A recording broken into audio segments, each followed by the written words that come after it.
दोस्तों G20 को समझने से पहले हमें G7 को समझना पड़ेगा। तो क्या है G20 के मायने और इस G20 से इंडिया को क्या मिलने वाला है? India has formally taken over the presidencies of the G20. इस G20 की मेजबानी भारत को मिलना एक बहुत ही बड़ा अवसर है। India is readying itself to host the mega event. तो चलिए शुरू करते हैं।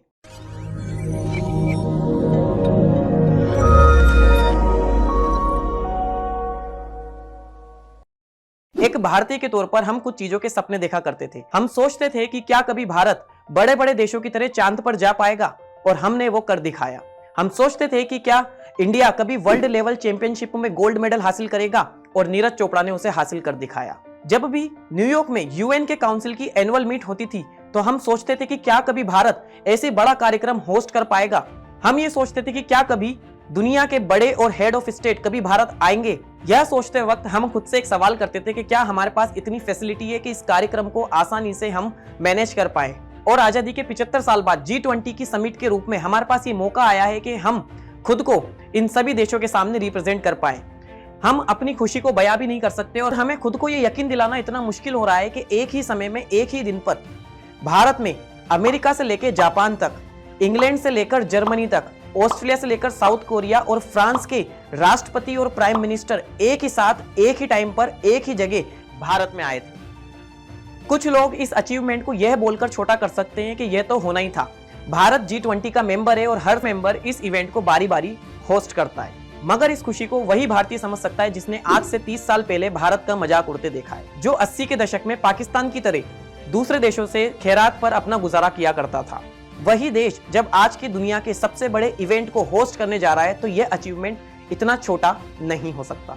तो क्या है G20 के मायने और इस G20 से इंडिया को क्या मिलने वाला है, हम बात करेंगे आज की इस वीडियो में। वीडियो को ध्यान से और पूरा जरूर देखिएगा, और पसंद आए तो अपने दोस्तों को शेयर भी कीजिएगा और हमारे चैनल को सब्सक्राइब भी कीजिएगा। तो चलिए शुरू करते हैं। दोस्तों G20 को समझने से पहले हमें G7 को समझना पड़ेगा, क्योंकि G7 G20 से पहले बना था। तो बात है 1970s की, जब दुनिया की आर्थिक हालत खराब चल रही थी और जिसकी वजह बहुत सारी थी, पर सबसे बड़ा कारण था 1973 का oil crisis.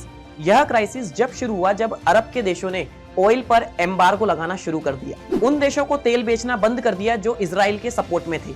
Mostly western countries जैसे अमेरिका और यूरोप थी। यह देश ऑयल पर बहुत ज्यादा रिलाइड करते थे, जिसकी वजह से इन देशों पर इकोनॉमिकल सिचुएशन खराब होने लगी। 11 Arab countries cut off all oil shipments to the United States. We are heading toward the most acute shortages of energy since World War II. इनकी सरकारों ने डिसाइड किया कि इकोनॉमिकल सिचुएशन को अगर सही करना है तो हमें साथ मिलकर काम करना पड़ेगा। इकोनॉमी को ट्रैक पर लाने के लिए हम सभी देशों को साथ में बैठकर इकोनॉमिकल पॉलिसी बनानी चाहिए। इसके लिए कुछ इनफॉर्मल मीटिंग्स होती है अमेरिका के व्हाइट हाउस में इन देशों के फाइनेंस मिनिस्टर के साथ। अर्ली 1973 में अमेरिका, फ्रांस, यूके और वेस्ट जर्मनी के फाइनेंस मिनिस्टर आपस में मिलते थे। 2 साल बाद इस ग्रुप में इटली और जापान को भी ऐड कर लिया गया, और 1975 में होती है G6 की पहली ऑफिशियल मीटिंग। यह फर्स्ट ऑफिशियल मीटिंग थी, और इसके बाद 1976 में कनाडा को भी इस ग्रुप में ऐड कर लिया गया, और अब ये ग्रुप G6 की बजाय G7 का ग्रुप बन चुका था। इन 7 देशों की इकोनॉमीज दुनिया की टॉप इकोनॉमीज थी। इस ग्रुप का मेन पर्पस इकोनॉमिकल क्राइसिस से बचना था।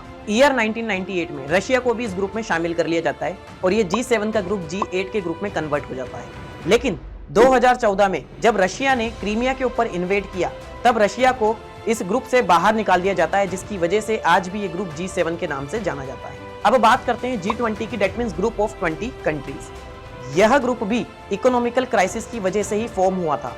सन 1997 में एशियन फाइनेंशियल क्राइसिस में साउथ कोरिया, थाईलैंड और इंडोनेशिया में भयंकर रूप से फाइनेंशियल क्राइसिस की शुरुआत हुई। Global markets worried that other Asian countries might have similar hidden flaws. यह क्राइसिस इतनी बड़ी थी कि इसकी वजह से हांगकांग, मलेशिया, लाओस और फिलीपींस में इसका असर देखने को मिला, और साथ ही चाइना, जापान, सिंगापुर, ताइवान और वियतनाम जैसे बड़े देशों में भी इस इकोनॉमिकल क्राइसिस का इफेक्ट हमें देखने को मिला। इन देशों में करेंसी की वैल्यू घटने लगी और बेरोजगारी बढ़ने लगी, और कई देशों में तो दंगे की शुरुआत भी हो चुकी थी। अगर हम नॉर्मली बात करें तो ग्लोबलाइजेशन इतना ज्यादा बढ़ चुका है कि अगर किसी देश की इकोनॉमिकल सिचुएशन में क्राइसिस आता है तो उसका इफेक्ट दूसरे अलग देशों में भी दिखाई देता है। इन सब विचारों को ध्यान में रखकर 26 सितंबर 1999 को G7 के फाइनेंशियल मिनिस्टर ने मीटिंग के दौरान G20 की स्थापना की। इस ग्रुप में डेवलप्ड कंट्रीज और डेवलपिंग कंट्री को इंक्लूड किया गया, जिसमें G7 की सारी कंट्रीज इंक्लूड थी। G20 के इस ग्रुप में 19 कंट्रीज और यूरोप में G7 के अलावा देशों को रिप्रेजेंट करने के लिए European Union as a whole को कंसीडर किया गया। इस बेसिस पर हम ये कह सकते हैं कि यह 20 देश दुनिया के टॉप 20 देशों में शुमार होते हैं।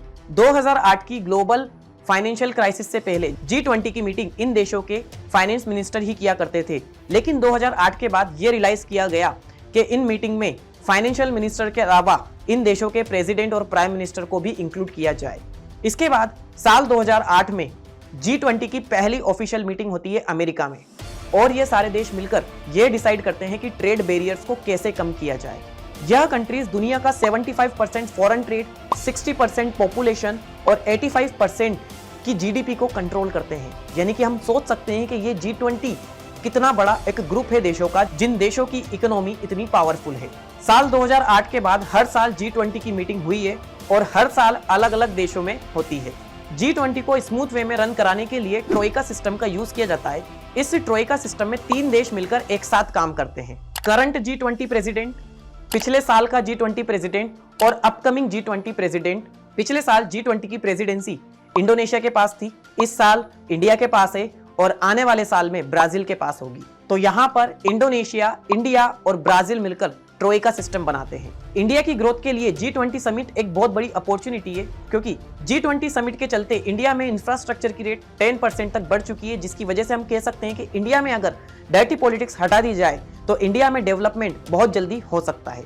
इसी के साथ ये वीडियो आपको कैसी लगी कमेंट में जरूर बताइएगा और अपने दोस्तों को शेयर जरूर कीजिएगा और हमारे चैनल करियर पॉइंट को सब्सक्राइब जरूर कीजिए। मिलते हैं जल्दी नई वीडियो में।